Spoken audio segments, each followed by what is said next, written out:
Un policier de la région est blâmé après avoir tiré des coups de feu. Et Olivier, il aurait pu mettre la vie d'une famille d'Amos en danger. Absolument, Anthony. C'est ce qui a conclu le tribunal administratif de déontologie policière.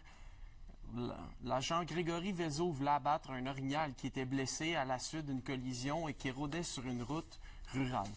Dans la décision du juge du tribunal administratif, dont on a obtenu une copie, on y apprend que l'agent aurait tiré de manière dangereuse, à tel point que certaines balles ont atterri dans la maison d'une famille en pleine nuit. L'événement remonte dans la nuit du 4 au 5 mars 2022, alors que l'agent et son collègue sont appelés à se rendre sur les lieux dans le but d'abattre la bête. Rendu sur place, l'agent prend sa carabine et tire 12 coups de feu en direction de l'orignal qui peinait à se déplacer à ce moment.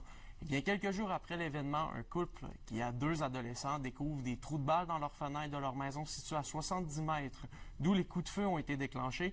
Et elle constate certains dommages comme un tiroir perforé dans la cuisine ainsi qu'une fenêtre située au-dessus de l'évier qui est également endommagée. L'enquête démontre que 3 balles au total ont atterri sur le terrain de la demeure, dont 2 à l'intérieur de la maison. Oui, une fois que ça c'est dit, Olivier, l'enquête confirme que le policier a fait preuve de négligence, là. Effectivement, le tribunal a conclu que l'agent Vézo n'a pas respecté les mesures de sécurité qui lui ont été enseignées et n'a pas suivi la procédure de la Sûreté du Québec. La procédure qu'on ne peut pas décrire car elle était caviardée dans le jugement.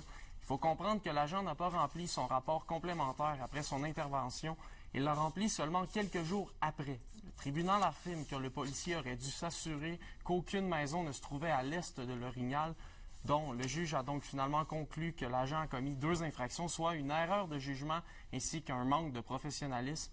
En terminant, Anthony, la sanction qui sera imposée à l'agent sera déterminée dans une audience dont la date n'est pas encore connue. Ouais, c'est donc un dossier qu'on va continuer de suivre de près. Merci beaucoup, Olivier. Je vous en prie.